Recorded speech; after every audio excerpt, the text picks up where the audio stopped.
Bonjour les amis, je suis heureux de vous retrouver encore ce matin sur ma chaîne YouTube. Merci à tous ces gens qui sont si nombreux, qui me suivent et qui apprécient le travail qui est fait.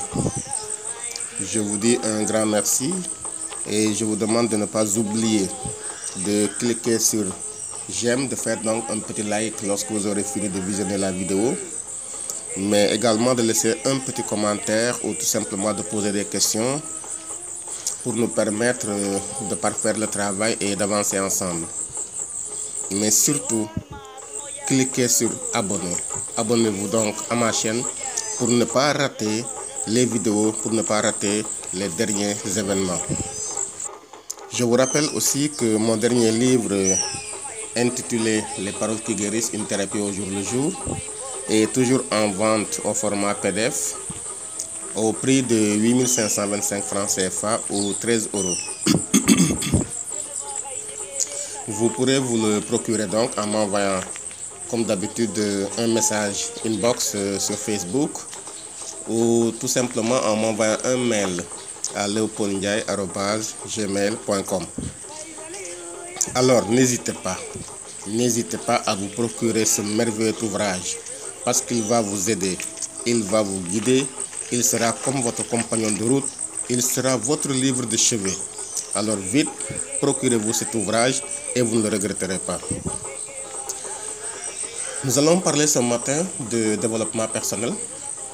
Donc cette notion qu'on entend toujours et que les gens ne savent pas tout le temps qu'est-ce que ça signifie et qu'est-ce que cette notion recouvre. Nous allons définir certains termes, mais également parler de quelques moyens, de quelques éléments qui vont nous permettre de pouvoir remettre en ordre notre vie, de pouvoir nous fixer des objectifs, de pouvoir avancer et enfin de pouvoir devenir ce que nous sommes.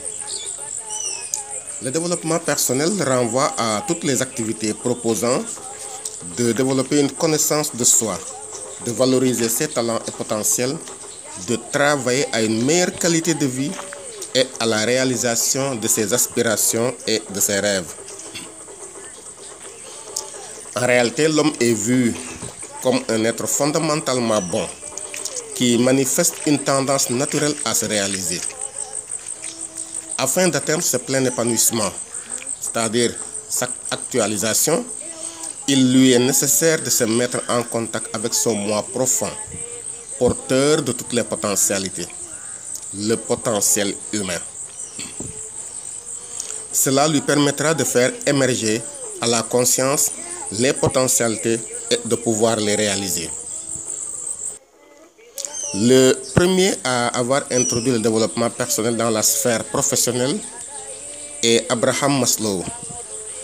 Il a proposé ainsi une hiérarchie des besoins représentée sous forme de pyramide, avec au sommet l'accomplissement de soi, défini comme le désir de devenir de plus en plus ce qu'on est et de devenir totalement ce qu'on est en mesure de devenir. Mais c'est quoi la pyramide de Maslow? Cette capacité innée à s'autoréaliser est l'étape ultime de ce qu'Abraham Maslow nomme la pyramide des besoins. La motivation humaine est mue par des besoins qui sont organisés hiérarchiquement. À la base se trouvent les besoins physiologiques fondamentaux dits de maintien de vie, tels que l'alimentation, le sommeil, etc. Viennent ensuite les besoins de sécurité physique, comme le logement, et de reconnaissance sociale, comme l'appartenance à un groupe social, les liens affectifs, etc. Ces trois besoins sont dits primaires, ce sont donc des besoins primaires. Si ces besoins sont satisfaits, apparaissent alors des besoins secondaires de développement. Il s'agit du besoin d'estime de soi, comme le sentiment d'être utile, d'avoir de la valeur, et enfin au sommet de la pyramide, le besoin de réalisation de soi, comme développer tous les aspects de sa personnalité, intellectuelle, émotionnelle, affectif, relationnel et également l'acceptation de soi.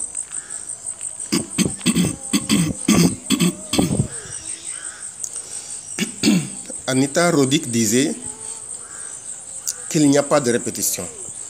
Vous n'avez qu'une vie sur Terre, donc prenez-la en main et efforcez-vous d'être remarquable. Alors, le développement personnel nous permet d'engager un processus de changement individuel, un processus de changement personnel. Ainsi, nous apprendrons à réaliser notre bilan personnel, à intégrer nos sources de motivation, à cerner les éléments de notre personnalité, à établir un bilan personnel et professionnel, à apprendre à gérer notre temps et à apprendre à gérer notre stress. Alors, voici 5 étapes. 5 étapes de notre développement personnel qui vont nous mener au sommet, qui vont nous mener à la transformation personnelle. Premièrement, sachez d'où vous partez. Il est impossible, en effet, pour vous de vous engager dans une dynamique de changement si vous n'êtes pas en mesure de dresser un état des lieux précis de vos acquis à un instant T. Pour garantir la pertinence de la démarche, vous devez être capable de mettre un peu d'ordre dans le grand bazar de vos compétences individuelles. Attachez-vous pour chacun à identifier 5 classes de compétences. Le domaine des talents, le domaine des points forts, le domaine du potentiel, le domaine des aires de développement et le domaine des limites. Le domaine des talents, ce sont vos domaines d'excellence, les compétences que vous maîtrisez mieux que personne au sein d'une entreprise, mais aussi d'une manière générale. Le domaine des points forts est une catégorie qui représente les compétences pour lesquelles vous présentez de réelles prédispositions. Vous devez être capable de les exprimer sur une base régulière et sans aucune difficulté particulière. Quant au domaine du potentiel, comme son nom l'indique, potentiel, ce domaine est celui de l'en devenir. Charge à vous de créer les conditions de la réussite pour passer au niveau supérieur. Le domaine des aires de développement. Cette famille couvre l'ensemble des compétences que vous ne maîtrisez pas vraiment aujourd'hui et qui pourtant se révèlent tout à fait pertinentes par rapport à vos projets. C'est ici que le plus urgent est à faire. Le domaine des limites. Toutes les compétences présentes dans cette classe sont celles pour lesquelles vous ne présentez manifestement aucune espèce de prédisposition. Pire, votre naturel pourrait même rendre l'acquisition, l'expression et le développement de ces compétences plus qu'hasardeux. Deuxièmement, identifiez clairement où vous souhaitez arriver. Ça, c'est important. Si vous ne savez pas où est-ce que vous souhaitez arriver, vous ne pourrez jamais réussir, les amis. Donc, une fois que vous avez fini de dresser le bilan initial dont nous avons parlé tout à l'heure, reste maintenant à définir les objectifs à atteindre. Quels sont les résultats auxquels vous souhaitez parvenir? Il faut répondre à cette question. Quels sont les résultats auxquels vous souhaitez parvenir? C'est important. Ensuite, vers quoi souhaitez-vous évoluer à court, mais aussi à moyen, voire à long terme? Autant de questions donc à aborder en toute transparence avant d'enclencher le véritable processus de transformation. Troisièmement, repérez les comportements à mettre en œuvre. Les comportements que nous présentons impactent directement les résultats que nous obtenons au quotidien dans chacun des domaines de notre existence. Vie personnelle, professionnelle, qualité des relations aux autres, efficacité des pratiques, succès des techniques, etc., etc. Identifiez les comportements que vous devez impérativement mettre en œuvre si vous souhaitez passer dès demain à la vitesse supérieure. Quatrièmement, définissez des étapes progressives. L'une des principales causes d'échec lors de la mise en œuvre de plans de développement personnalisés est paradoxalement l'excès d'ambition. Il n'est pas mauvais d'avoir de l'ambition, mais il faut avoir une ambition mesurée, éclairée, réaliste et réalisable. En effet, à vouloir tout de suite, il est fréquent que l'on se mette une pression inutile à brûler les étapes pour se sentir au plus vite de ses anciennes manières de faire. Il faut que les résolutions soient suivies d'effets. Recentrez-vous sur des objectifs vraiment tenables sur la durée. Enfin, cinquièmement, validez le chemin parcouru. Rien n'est plus agréable pour une personne qui s'est engagée dans l'ascension d'une montagne que d'arriver au sommet et de prendre un instant pour savourer la victoire. Ne vous privez pas de ce moment privilégié. Attachez-vous à dresser un nouveau bilan qui vous permettra de prendre pleinement la mesure du chemin parcouru. Faites le point. Quel nouveau talent avez-vous développé? Et maintenant, quelle est la prochaine étape que vous ambitionnez d'atteindre? Il est important en effet de toujours faire le bilan lorsqu'on s'est fixé des objectifs, qu'on a posé des actions. Il faut donc voir les résultats que nous avons obtenus et il faut également se fixer de nouvelles étapes pour pouvoir avancer et ne pas trépigner sur place. Alors, voici maintenant 4 étapes importantes pour devenir un leader dans sa vie. La première étape consiste à découvrir le but de notre vie. Donc, en quelque sorte, à clarifier notre vision. La deuxième étape, c'est définir nos missions en faisant notre liste de 3 x 30. Étape 3, décider de nos objectifs dans les 7 domaines clés de notre vie. Et l'étape 4, agissez et évaluez vos objectifs avec des partenaires de progrès. Alors, découvrez le but de votre vie, donc clarifiez votre vision. La première étape consiste à découvrir le but de sa vie. Il s'agit bien, je dis bien, de découvrir le but de sa vie, pas de s'en créer ou de s'en trouver, mais de le découvrir. Je suis convaincu que nous sommes tous créés par Dieu avec un but bien précis et que nous ne pourrons être heureux que si nous découvrons notre raison d'être afin d'y marcher et donc de réussir.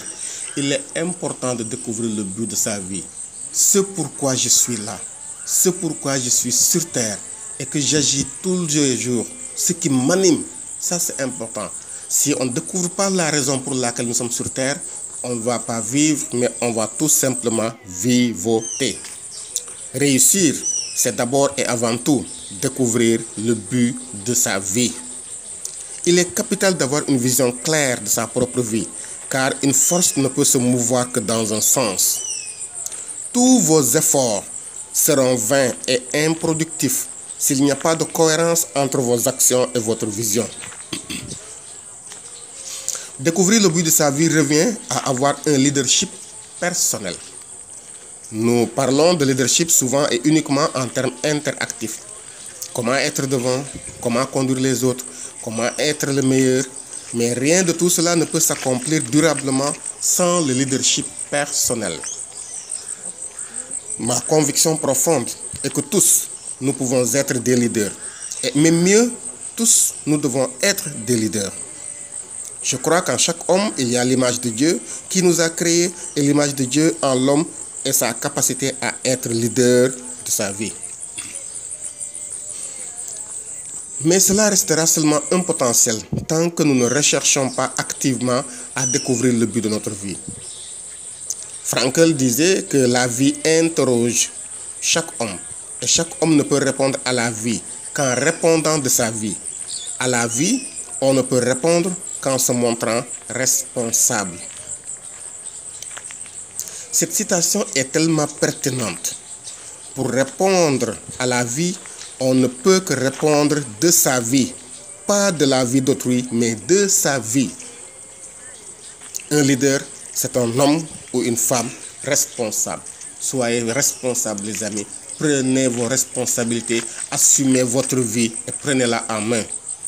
D'où donc l'idée du leadership personnel qui consiste à prendre à 100% la responsabilité de sa vie et non pas à l'abdiquer entre les mains des autres. Prenez la responsabilité de votre vie. Alors, 3 outils pour comprendre le but de sa vie. Premièrement, visualisez votre enterrement pour comprendre ce qui compte vraiment pour vous. C'est un exercice, les amis, qui est très intéressant et à la limite peut être perçu comme étant saugrenu, mais qui est très intéressant pour la découverte de soi et la découverte du but de sa vie. Tout comme on ne commence pas une course sans fixer la ligne d'arrivée, il est impertinent de se lancer dans la vie sans en définir la ligne d'arrivée. Sur cette terre, votre mort est la ligne d'arrivée. Il est indispensable de visualiser cette ligne d'arrivée. Il est capital d'imaginer comment vous voulez finir cette course terrestre. Nous devons définir ce que nous voulons être à notre mort. Quel genre de personnes serons-nous à notre mort? C'est important. N'ayez pas peur de la mort, car la mort fait partie de la vie. Et pour moi, je suis convaincu que la mort donne la vie, mais ne donne pas la mort. Pour ce faire, nous avons trouvé un exercice très intéressant, un exercice donc de visualisation, qui est tiré du livre de John Maxwell, The Roadmap for Success, pour vous aider à définir ce que vous voulez être à votre mort. Mais avant de faire cet exercice, assurez-vous de pouvoir rester au moins 30 minutes sans être dérangé dans un endroit calme et inspirant. Alors, maintenant, fermez les yeux et imaginez que vous êtes à l'enterrement d'un de vos amis proches qui était très connu. Vous voyez maintenant plusieurs voitures arriver autour de l'église ou de la mosquée ou de votre maison. Car ils sont nombreux, ceux qui sont venus lui dire un dernier au revoir. L'église ou la mosquée est pleine à craquer. Mais vous y trouvez une place au premier rang, car vous étiez vraiment proche du défunt. Vous entendez cette musique triste et mélancolique, et vous voyez tous ces visages tristes et renfermés.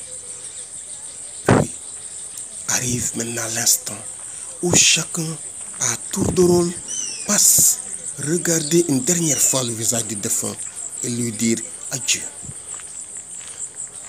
À votre tour maintenant. Oh, surprise! Quand vous regardez dans le cercueil, vous y découvrez votre visage. C'est en fait votre propre enterrement. Des personnes vont prendre la parole et dire un mot sur vous devant un si grand nombre de témoins, tous venus vous rendre un dernier hommage. Un représentant de votre famille, par exemple votre femme, votre mari, votre enfant, votre frère, votre sœur, votre père ou votre mère, prendra la parole. Que dira-t-il selon vous? Un représentant de vos amis prendra la parole. Que dira-t-il selon vous? Un représentant de vos collègues de travail prendra la parole. Que dira-t-il? Un représentant de votre communauté religieuse prendra la parole. Que dira-t-il selon vous? Mon ami, que diront toutes ces personnes qui prendront la parole?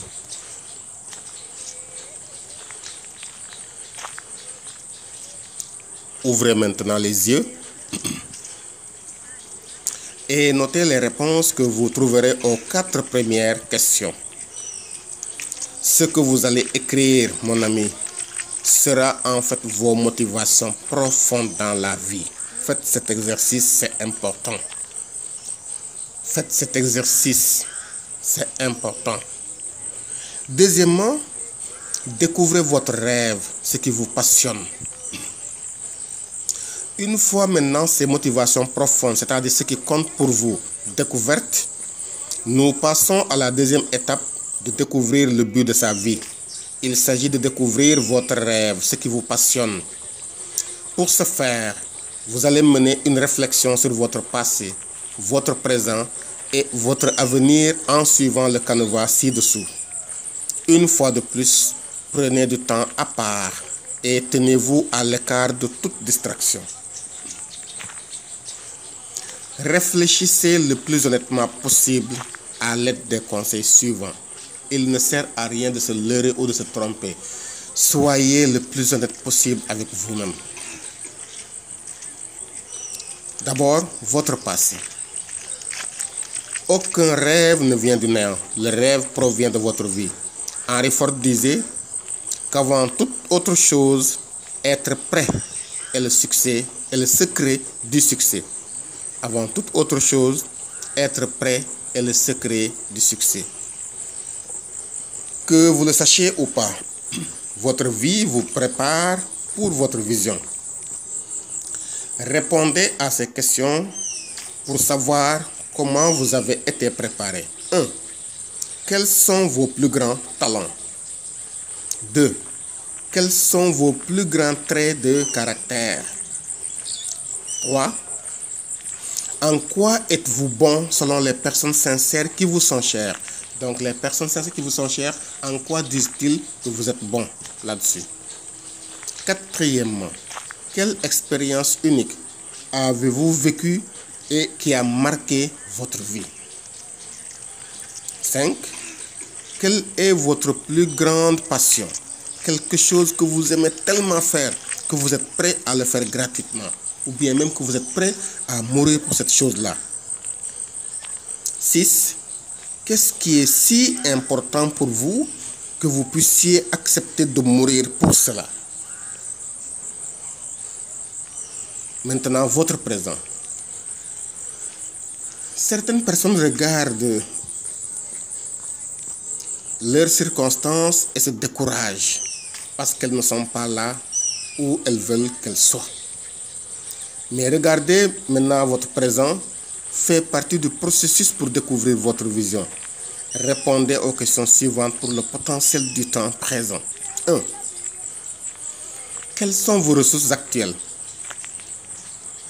Vos ressources en termes de temps, en termes d'argent, en termes de relations et en termes d'opportunités. 2. Quelles circonstances actuelles pouvez-vous changer pour augmenter vos ressources et augmenter vos opportunités? 3. Quelle est votre situation actuelle? Où vivez-vous? Où travaillez-vous? Qui connaissez-vous? Enfin, maintenant, votre avenir. J'espère que vous commencez à avoir une idée de votre vision provenant de votre passé et de votre présent. Maintenant, il est temps de vous poser cette question hautement importante. Si vous pouviez être tout ce que vous voulez, qui seriez-vous? Écrivez-le maintenant. C'est important de l'écrire. Ne le dites pas seulement à haute voix, mais écrivez-le. Si vous pouviez être tout ce que vous voulez, qui seriez-vous? Écrivez-le. Votre rêve, votre passion sont le terreau du but de votre vie. En effet, en chacun de nous, Dieu a mis un rêve, une passion. Et nous devons écouter nos rêves et non écouter les rêves des autres ou les rêves que les autres veulent mettre en nous. Mais écoutons nos rêves. Les résultats de l'exercice précédent vous permettront de continuer celui-ci et d'aboutir après quelques jours de réflexion, de consécration et de méditation à une définition claire de votre vie, du but de votre vie. Alors, une fois de plus, veuillez mettre du temps à part, loin de toute distraction, et faites cet exercice en suivant le canevas ci-dessous. Premièrement, listez 2 ou 3 de vos qualités intrinsèques. Par exemple, l'enthousiasme, la créativité, la passion. Donc, listez-en 2 ou 3 donc, de vos qualités. Deuxièmement, listez une ou deux façons que vous aimez utiliser pour exprimer ces deux qualités. Par exemple, aider et accompagner. Donc, listez une ou deux façons que vous aimez utiliser pour exprimer ces deux qualités. 3. Supposez maintenant que le monde soit parfait. À quoi ressemble-t-il selon vous? Comment les gens interagissent-ils? Quels sentiments y ressentent? Écrivez votre réponse comme une affirmation en utilisant le présent et en décrivant la condition pour que cela se réalise. N'écrivez pas au passé, n'écrivez pas au futur, mais écrivez au présent en utilisant une affirmation. Exprimez le monde parfait tel que vous l'avez vu et ressenti. Par exemple, les gens prennent leur vie en main. Ils sont heureux, quelles que soient les circonstances de la vie.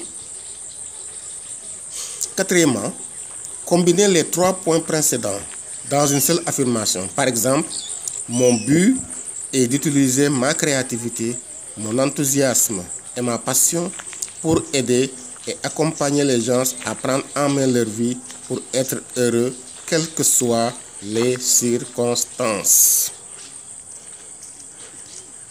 Ça, c'est un but. C'est un exemple de but qui a combiné les réponses aux questions des 3 premiers points. Et là, par exemple, on peut avoir comme but, mon but est d'utiliser ma créativité, mon enthousiasme et ma passion pour aider et accompagner les gens à prendre en main leur vie pour être heureux, quelles que soient les circonstances. Au début, vous trouverez des définitions plus ou moins satisfaisantes, mais quand vous trouverez la bonne, celle qui vous satisfait vraiment, il n'y aura aucun doute. Vous aurez une conviction claire et vous ressentirez une joie profonde, une joie qui vient du fait que votre vie a désormais un sens. C'est une révélation fabuleuse, mon ami, que je vous souhaite à tous et à chacun de découvrir. Voici quelques avantages à découvrir le but de sa vie. D'abord, devenir proactif. Être proactif, c'est agir par anticipation, en ayant analysé les circonstances du moment tout en se projetant vers l'avenir. Le proactif sait où il va. Il réfléchit aux différentes alternatives pour atteindre le but. Il contrôle ses sentiments car il vise un but précis. Il choisit, préfère et veut réussir sa vie. A contrario, le réactif sera un plaintif chronique qui accusera le monde entier car il n'a pas la raison d'être de sa vie. Alors, il faut se comporter en chasseur et pas en gibier. Face aux difficultés de la vie, vous avez 2 choix de comportement possibles, celui de chasseur ou celui de gibier. Avec le but de votre vie clairement défini, vous aurez plus tendance à vous comporter comme un chasseur en prenant donc en main votre vie. Sans le but de votre vie clairement défini, vous aurez tendance à vous comporter comme un gibier de la vie et à subir les événements et les circonstances, à courir, à vous mettre toujours à l'abri, à vous lamenter, donc à rentrer en vous-même. Ne soyez pas un gibier, mais soyez un chasseur. Savoir quelles opportunités saisir et lesquelles laisser filer. La vie nous offre tellement d'opportunités. Oui, tellement. Il nous suffit de bien observer. Mais toutes ne sont pas à saisir. Connaître le but de votre vie vous donne un critère de choix efficace afin de faire le bon tri. En effet, vous déciderez de vous engager dans les activités qui vous permettront d'atteindre le but de votre vie et vous donnerez moins de préférence pour celles qui ne contribuent pas à l'atteindre du but de votre vie. Cela vous conduira à une utilisation efficace et pertinente de votre temps. Découvrir le but de sa vie s'avère un préalable incontournable pour qui veut devenir leader de sa vie. Mais ce n'est que la première étape car cette vision vous montre la direction. Comme toute vision, elle n'est pas encore réalité. Pour faire de cette vision réalité, il faut définir des missions claires en cohérence avec le but de votre vie. Alors maintenant, définissez vos missions en faisant votre liste de 3 fois 30. Nous avons vu comment découvrir le but de sa vie. Et nous avons vu que connaître le but de sa vie n'est pas une fin en soi, mais juste le début du processus pour devenir leader de sa vie. Nous avons aussi vu qu'être leader de sa vie commence par le leadership personnel.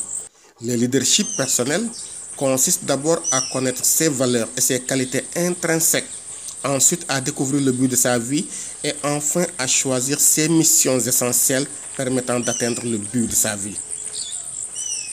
Le schéma suivant nous permet de mieux appréhender cette définition. Nous avons donc des valeurs qui sont le socle de notre vie. Ensuite, des missions qui sont déclinées en activités et qui reposent sur des valeurs. Et au sommet du triangle, nous avons donc notre vision, le but de notre vie. Donc c'est ce qu'on appelle le triangle du leadership personnel. Le point de départ, donc, ce sont vos valeurs, des principes que vous ne négociez pas, qui font partie intégrante de votre être et qui vous définissent même. Ces valeurs-là sont le socle de sa vie, de votre vie. Ces valeurs sont le plus souvent liées à des qualités intrinsèques, des qualités qui vous sont propres, qui ne vous demandent pas beaucoup d'efforts pour être manifestées. Ces qualités-là seront le fondement de votre succès. Oui, chacun de nous doit avoir des valeurs dans la vie. Si nous vivons sans valeurs, nous n'avons pas de direction. Nous n'avons pas de fondement. C'est comme si on avait construit un bâtiment sur le sol. Il faut se choisir des valeurs. Il faut avoir des valeurs dans la vie et croire et s'ancrer en ces valeurs. Le but de votre vie étant connu, comment donc l'atteindre?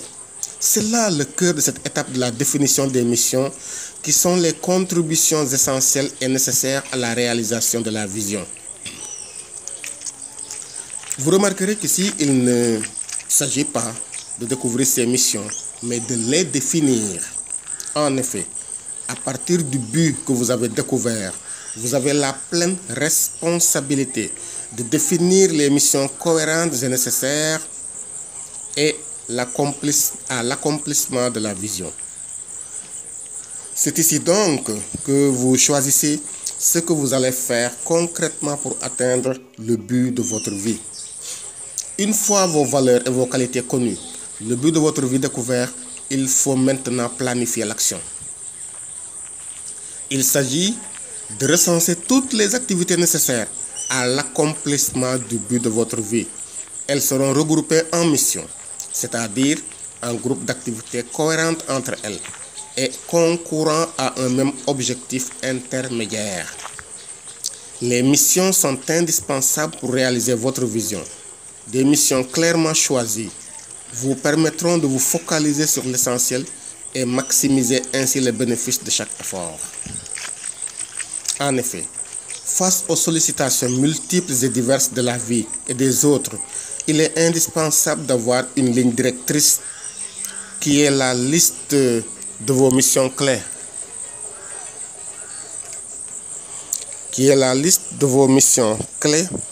Afin de rester focalisé pour être plus efficace. Cette efficacité vous permettra jour après jour de faire un pas de plus vers le but de votre vie. Le problème de plusieurs personnes est parfois très simple.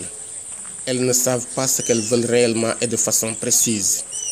Par exemple, des centaines, voire des millions de personnes dans le monde trouvent qu'elles n'ont pas un revenu suffisant pour satisfaire à leurs besoins.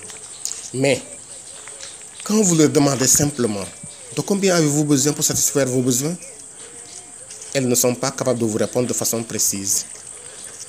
Cela vous semble étonnant, mais la proportion de personnes qui ne savent pas ce qu'elles veulent est très importante. Certes, cela est dû à un manque de vision qui, comme précédemment dit, permet de faire ses choix cohérents et pertinents, mais au-delà de la vision, il faut définir clairement vos missions. Pour cette étape, je vous propose un outil simple Trouvez donc un endroit de distraction, loin de toute distraction. Relisez à haute voix votre énoncé de vision, donc la version dont vous êtes vraiment convaincu. Puis ouvrez une liste, la liste des 3 x 30 de ce que vous voulez être, faire et posséder. Nous continuerons donc avec cet exercice la prochaine fois. Je vous souhaite à tous et à toutes une très bonne journée et un très bon début de week-end. Et surtout, n'hésitez pas à cliquer sur j'aime lorsque vous aimez la vidéo, à me laisser un petit commentaire ou à poser vos questions. Mais également, abonnez-vous à ma chaîne YouTube et procurez-vous mon dernier livre, Les paroles qui guérissent, une thérapie au jour le jour, au prix de 8525 francs CFA ou 13 €, en m'envoyant donc un message inbox sur ma page Facebook ou bien en m'envoyant un mail à leopoldndiaye@gmail.com. Merci à tous et à toutes.